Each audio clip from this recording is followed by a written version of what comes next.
Hello and welcome to this special show. Union Mutual Fund presents Union Prabodh in association with ET Now. It's a very special show where we're talking to a target group of people and talking to them about how they can secure their financial future. It's a conversation that, let's be honest, we don't have too often. And I'm joined by two guests who will help our special participants here today. But first up, let me introduce these experts to you. We have with us Hardik Bora. He's the fund manager at Union Mutual Fund. Hi Hardik, thanks so much for coming in.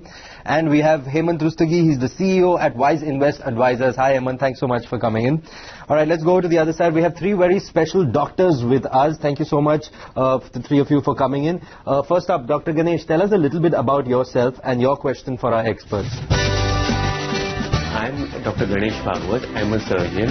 I've been practicing since the last 25 years in Bombay. I've worked as a lecturer, as a professor in the Department of Surgery in Mumbai. Question for the financial experts is precisely this, that having reached middle age and having worked in my career for 25 years, how do I plan my future towards having a comfortable retirement? We doctors don't have any retirement age as such, but still I would like to plan for the retirement in a way that as my work goes down, I would still like to continue living in the present financial security. We'll start with you, Hemant, first, and then together. Yes, the thing is that whenever you want to achieve certain goal, so you need to plan it out. Like everything else that we do in life, you need to plan it out. When I'm talking about financial plan, basically what I'm talking about, one way is to do a comprehensive plan where you cover all your goals, or you can even do a goal-based plan. So what it really means is that you need to identify your goal, identify your time horizon, how much time you have to get there, and how much money will be required to achieve that. For example, if you're looking at, let's say, your retirement, the thing is, what the crucial part here is that how much money will need. So you need to really consider today's cost. You need to then look at inflation, maybe around say 7%, and then arrive at the number. Once you know the number of years that you have, once you know the amount that you need to achieve, you need to decide which asset class the money has to go in. And when you talk about a goal which is a long term, and especially if you're talking about, let's say, retirement, this is a goal for which you require a huge sum. Okay, and also a very important is to invest in an asset class which can beat inflation. The thing is that every time we talk about risk, we only look at risk of losing capital. This is one risk that we ignore, and to my mind, for a long-term goal like this is a much bigger risk. Because imagine you need 5 crore for your retirement and you're not considering inflation, so you're actually targeting 2 crore. You're going to have a shortfall of 3 crore. So you need to look at inflation, set a target for yourself, decide the right asset allocation. Now when you're looking at 15-20 years, the money has to be in equity. Okay? Because that's the only asset class which can help you beat inflation. We all know equity can be risky, can be very volatile. So how do I tackle this volatility? Because there's one fear that stops me from investing into equity is volatility. How do I do that? One, stay committed to your long-term horizon. Second is start investing in a disciplined manner. It could be monthly, it could be quarterly, it could be half-yearly. When you do that, you kind of tackle volatility in a very nice way because you're averaging your investment. So set your target, decide which asset class, and now the next question is, what are my investment options? There are two ways of investing in equity. Either you can go directly into the stock market, or you can take mutual fund route. Investing directly into the stock market can be quite overwhelming because you don't know which sector, which stock, when to buy, when to sell, and you may not even have the time. So leave that to professional, take mutual fund route, and within that again, you have three segments of the market. You have large cap, mid cap, small cap. So I would suggest that someone who's looking at 15, 20 years or even longer, 50 to 60% should be in large cap. The rest can be in mid cap and small cap. Because it becomes difficult for you to ascertain how to do this, the best bet is go into multi-cap funds. Okay, because they will take care of everything. Leave that to the fund manager. He will decide how to change their allocation. You don't have to do it yourself. So just follow this process. I think you should be fine. So Hardik, I want to get you in also on this, specifically on the mutual fund angle. Just your thoughts on this, how we can guide Dr. Ganesh. So just on not only the mutual fund part, but I want to add that, so retirement planning is probably one of the most sensitive goals, as if you would see, because typically an individual has the potential income that he can generate till the retirement, and then when he retires, he's only dependent on that. So other goals that are probably lying before retirement can probably be made up for with some other things. But this goal is very, very crucial. You don't want to be running short of funds when you actually retire. So from that perspective, I would say that the need to take advice on this particular goal planning is very, very crucial. So that's the point. And I think what Hemant has indicated is also right, that the horizon is long enough for you to prepare for retirement. So one can add relatively higher risk to their portfolio. Within mutual fund, equity definitely would be in a desirable position to have. And I think multi-cap is ideally prudent because of the fact that markets are volatile. The remedy to volatility is also time horizon, and more importantly, if you have an asset class or fund that focuses on different categories within this equity, kind of takes care of the volatility also for you. So yeah, that happens to be a good option. Also our balanced advantage funds, which are hybrid in nature. So the hybrid products basically shift between fixed income and equity from time to time to take care of the volatility. So that also can be looked upon as an option. To get the best of both, kind of thing. All right, great. Let's move on. Dr. Shamita, tell us a little bit about yourself and your question for our experts. My name is Dr. Shamita Bhandari. I'm a dentist by profession, and it's been almost 5 years now that I've graduated and into practice for that the same time. My question to the financial experts would be that how can I make use of mutual funds to build up my emergency fund? I think it's a very, very good question, very important one. You know, we did mention about having a financial plan in place. And once you've planned everything, the first aspect that you need to focus on is the risk management. So there are two aspects of risk management. One is the insurance, which involves life insurance, health insurance, and insuring your property. So that's one aspect. The second aspect of risk management is creating an emergency fund. I think it's absolutely important. So my advice always is that first you need to create emergency fund before you look at any other investment, because the financial emergency can come anytime. So it has to be available to you. So what it does for you is that if you have emergency fund, you will not disturb your long-term investment process. Otherwise, imagine if you're investing through SIP in some mutual fund, the first thing you will say is, okay, let me just stop this. And once you stop, it never restarts. So create an emergency fund. The fund has to be large enough to help you out when actually there is a need that arises. So how do you decide? So generally speaking, like if your monthly expenses are, let's say, 1 lakh rupees, then you should create an emergency fund of at least 6 lakh. Okay, it shouldn't be lesser than that. It should be very large, because if you make it very large, let's say 15-20 lakh, somewhere you're compromising on the return, because here the key is liquidity. So where do you keep it? You can keep it in the bank, or there are mutual fund products like liquid funds. Okay, where I think you don't have to really compromise too much on liquidity. You can expect to get slightly higher return than what you get in savings bank account, and it's available today. You can operate through mobile apps or go to the site online, so the money is available to you. So decide the right quantum, and you need to have that in place before you start anything else, and invest in options which are very, very liquid. That's how you need to look at emergency fund. Super. Hardik, just wanted to get you in on one point, which like Hemant said, that you can invest it in say debt mutual funds, which give you more stability. The other thing is why I wanted to get your thoughts on the STP angle, because where it's also said that you can invest when through debt funds and then transfer that to equity funds. So a little bit of a side track here, but how could you explain a little bit about STP? See, STP would typically work in a situation where you have good amount of money that you want to invest, but you don't want to really participate immediately, because you risk probably getting in at a time in the equity market when things are not so good and maybe could get better in the future. So from that perspective, STP works better for you. And for the emergency point, I would want to say that you should typically not, I mean, since Hemant has already explained the do's, I would say the don'ts.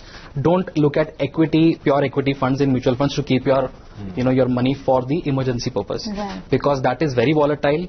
And once you have already made up the kitty of your emergency, then you can look at the pool beyond that to invest in equity. But STP would typically, once you, as you already indicated, that once you cross a particular threshold and you have excess funds lying with you, you could use that to get into equity in STP manner maybe. So, but the important part is, of course, kind of setting the benchmarks of your personal finances. Like this is the X amount that we definitely need. Once this is done, over and above, what I can do with that money that comes in. Dr. Rasik, tell us a little bit about yourself and your question for our experts. I am Dr. Rasik Shah, pediatric surgeon by profession, trained at JJ Hospital for MBBS, MS, MCA, general surgery and pediatric surgery. Then I went for 3 years in USA, learned laparoscopic pediatric surgery. Now I am full-time pediatric surgeon at SRCC Children's Hospital, which is located at Haji Ali, Mumbai. We shifted to this house about 12 years back.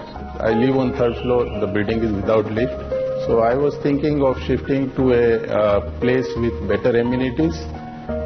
But living in South Bombay, there is a lot of capital required.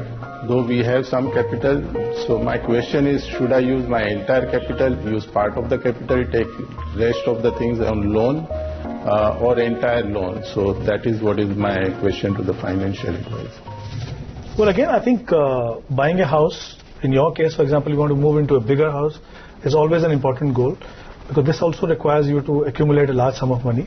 Of course, then the big question is whether I invest my own money into that or I take a loan. I think both have their pros and cons. So first thing is, you need to really decide on where do you want to buy this house and how much it's going to cost. So if you're looking, and when are you looking to buy this? So for example, if you want to buy in the next, let's say, couple of years, okay, and if the money that you have kept aside for investment is for some other goal and you don't have money for this, you have no other option but to opt for a housing loan. Before you do that, you need to really budget and see how much money you can spare for these EMIs, because the last thing you want is take loan, and then when you start paying EMIs, then you feel the pressure of liquidity, and that's when you start disturbing your other investments. You don't want to do that. So clearly, look at the price that you need to pay for this house and how much time you have. Suppose you're looking at 10 years from now, you still have time to build that corpus. But if it is going to be next couple of years, so maybe it can be a combination of putting margin money from your side and taking a loan, because one advantage of taking a loan also is that you get tax benefit. Okay, you get benefit under ATC on the principal amount that you pay, then you get rebate on interest that you pay. And my advice again would be that if you can take it in a joint name with your spouse, so both of you get the benefit of that. So the tax benefit actually really means a lot. I'm not saying that should be the consideration for deciding to go for a loan, but like I said, if you have to, then to follow this. So clearly it will depend on how much time you have on hand to decide whether you should be putting your own money or you have to take a loan on that.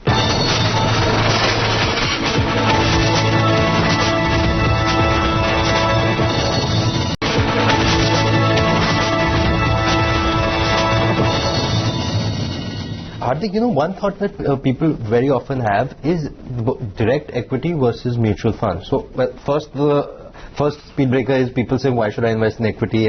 Safer debt products are safer, less volatility. Once they get beyond that, then they say, why should I not go for direct equity? Why should I go for mutual funds? How do you talk to them? How do you put forth your point there? Well, for the purpose of this discussion, I would say that, let's say if a patient typically is ill, you would not want them to self-medicate, right? You would want them to go to an expert. So that's the same situation if you choose to go directly into equity or choose to go through a mutual fund, or even for that matter directly choose a mutual fund for yourself or speak to an advisor. My suggestion is that you should always try to take advice from someone on both these aspects. Take an expert opinion, because if you don't know exactly what to do, then just like our patient might incorrectly self-medicate themselves, you run the same risk with your investment as well, and you don't want to make any big mistakes in this investment journey, irrespective of where you are actually. So that's the first point on how you should go about it. Super. Hemant, there's one concern that doctors would have, and especially since we're talking to 3 doctors here today, the indemnity insurance bit. It's important for doctors to have it, but it's also important to keep updating the value. So your thoughts on that? No, absolutely. Like I said earlier, insurance, the risk management has to be the important part of your financial plan, and this comes as a part of risk management, because the number of cases actually are increasing, and there are people who are going and filing false complaints. Even if it is proven that there was no negligence, you still have to incur some legal expenses and all that. So I think it's absolutely necessary. So there are a couple of options that you have. Either you can take it for a yearly basis, or you can take for a number of instances. So it all depends on how you think you should be taking it, and fortunately there are insurances available for that. I think it's absolutely important, and like Sumit, you said, you have to keep enhancing that amount, increasing the amount depending on what level you are, and then how much money people are going to be claiming from you. So clearly keep that in mind, And but I think it's a very, very important part. It has to be a part of your risk management. So when I talked about insurance, this insurance definitely has to be a part of that. You know, Hardik, one confusion that I've heard when I talk to people is when they come to mutual funds, there's a variety of mutual funds. The categories are many. Well, of course, SEBI is doing a great initiative by streamlining these categories. But for a layman investor, it still is a bit confusing. How do you guide them? What are some of the basic categories that you can help them with? So when you look at mutual funds, you'll have to at least understand the relationship between three aspects in specific. So the return, the risk that you have to take to generate that return, and there is also the time horizon that you need to dedicate to that particular type of investment. Right. So mutual fund basically gives you, a combination of these three. And each of these parameters could suit a particular investor's need depending on what his goals are. Mutual funds basically try to cater to all these needs. You will have equity funds which will take higher risk compared to, let's say, the fixed income schemes, but they will also try to give you higher return. Okay. To remedy, for example, for the higher volatility of your capital, you would have to extend your time horizon. So that's why if you have a goal that is very short term in nature, you might not want to choose equity. Within equity also you have further tranches. You have further bifurcations in terms of large companies that the mutual funds will invest in. So those are large cap schemes. You have the funds that will invest in smaller companies. So that's how the equity side of the equation works in mutual funds. Then you have the debt side of the equation, where similarly different kinds of risks are taken by the fixed income fund managers to ensure that you get higher return. In all the cases, you can expect at least that, in the fixed income part, the way to look at it is there's a risk-free rate that you can make in our country, the return. For higher risk that any scheme takes, you should ideally be getting a higher return over and above that risk-free rate. And mutual funds will try to optimize that as much as they can. There are also another breed of mutual funds which have been in the fray for some time now, which are the hybrid funds, which allocate between equity and debt on your behalf. So these are the three kind of mutual funds that one has to look at. It is not really that complicated. It's very easily bifurcated now between these different asset classes. So I generally put it really in a simple way when I'm talking to people is that we should always also on a personal end do a little research on your own, take some time out on the weekend, read a little. Now, SEBI in fact has a beautiful website where they give a lot of information, SEBI being the regulator of this market. Plus our channel does a lot of stuff, our websites are there, or other websites, other books, other programs. Just to get the little basic knowledge, that's what, everybody should be doing their own homework. Hemant, one question I want to come to, which when we started with, when we talk about what our goals are, not maybe just retirement or whatever other goals that people have, generally the child's education, child's marriage, etc., etc. When you sit down to look at those goals, you look at that amount and then you adjust it for inflation, you really sit down because it's that huge number. You're just like, you end up holding your head in your hands and like, how am I going to get that number? How do you help people in that case not to be overwhelmed by that large figure? Well, Sumit, I think that's a very important question that you asked. See, there are two things. When you sit down and make a plan, you start differentiating between aspirations and the realistic goals. Okay, sometimes we mistake aspirations saying, okay, this is what I can do, or I think that I can do everything that I want under the sun. But when you sit down, make a plan, one step we talked about, decide how much you need, where to invest money. So once you've listed that, once you've worked out saying, I need X amount, and we don't have that amount. So that gives you an opportunity to prioritize your goals. Then you say, okay, which goal is more important for me? Now, for example, if I have to choose between buying a house or my children's education, I need to decide whether I give priority to my children's education or to the house. So this plan helps you that. This plan, gives direction to your money. Third thing it does very important is you go back to the drawing board and start doing budgeting, which most of us don't do that. Okay, as long as my expenses are being taken care of, I don't care from where this money is coming in. It prompts you to do budgeting. Okay, and another important aspect of budgeting is that it allows you to involve the family members in that. Your children, spouse. Okay, because it's very, very important that everyone becomes a part of this budgeting. So once you do budgeting and you realize, there are a lot of expenses I can do without. So then you prioritize, then you know where the money is going to come from. And that's why I think this financial plan creates a roadmap for you. And one more thing I want to add, we just talked about the need to have an advisor. If I'm coming to you for treatment, I can afford not to know anything about medical science because you will take care of it. When you hire an advisor, make sure you participate in that because that's how over a period of time, because see, the thing is, investment is not a rocket science. Basically, you just need to understand where these asset classes are and how the performance are happening. When you start participating, okay, the advisor also isn't on his toes.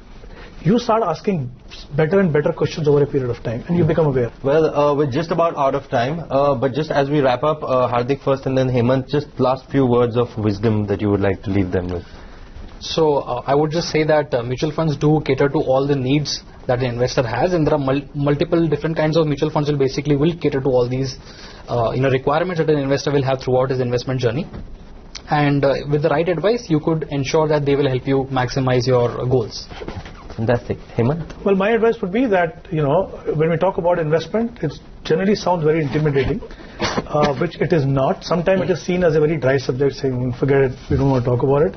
But I think it's very, very important because all our aspirations, dreams that we have for ourselves and for the people who depend on us financially, basically, whether we can realize them or not depends on how effectively, how smartly we invest our money. So I think it's very, very important to understand that, participate, like I said, in the process. And if you follow the discipline, there is no reason why anything that you want to achieve that you will not be able to achieve. Fantastic. So just as you want your patients to follow discipline and have the medicines, you also need to be disciplined in financial investing. Thank you so much, Hemant. Thank you, Hardik, for coming in. And thank you, Dr. Ganesh, Dr. Samita, and Dr. Rasik. I hope this has been a helpful session. And thank you so much for watching. You were watching Union Mutual Fund presents Union Prabodh in partnership with ET Now. It's been a special investor education and investor awareness program. And we hope you've been able to take back some important points so that you can secure your financial future. Thank you so much for watching. So it was a very good diverse set of people to talk to with different journeys in their investment journey that they were actually in. I think that doctors, by virtue of their job, typically have not been really close to the financial industry and all, so they don't have to necessarily be really mortified by it. It's not as complicated as it sounds. So take advice from advisors. At the same time, mutual funds are there, which basically will provide you this expert opinion and help you do that as well. I think I would say it's a great initiative, trying to educate doctors about importance of financial planning, investment, because they take care of our physical health. So I think it's very important that we tell them about basics of investment so that we can take care of their financial health. Well, I think like any other profession, this profession obviously requires them to be totally committed to their job. So many times they don't get enough time to focus on their own investment. And many times they find it little intimidating working out plans for that. I would say it's not really intimidating. It's very simple. If you can't do it yourself, take help of a financial advisor. But please make sure that you really focus on your financial plan so that you start investing at the right time, invest in the right manner, which ensures that you have enough money at every stage of your life. Today's session was absolutely enlightening. I'm so glad to have had an opportunity to be here. Personal financial management was something which I really didn't even pay attention to, but now I realize in this entire diseased and crunched world, it's really important, and how to manage it was really a task. But now I feel I'm going to take back a lot and try to implement it in the right way. I think as a medical profession, when we are in college, nobody teaches about finance. And it is very important for all professionals, especially doctors, to know about financial goals and how to achieve that. And I think today's session was excellent to give some of the answers. I found today's interactive session very interesting because for the first time I learned a lot about investment per se, about personal finance, as well as when to invest, where to invest, and the nitty-gritties as well as the pitfalls of investing blindly. It was a wonderful, great experience. I'm sure this is a stepping stone towards better, wise investments.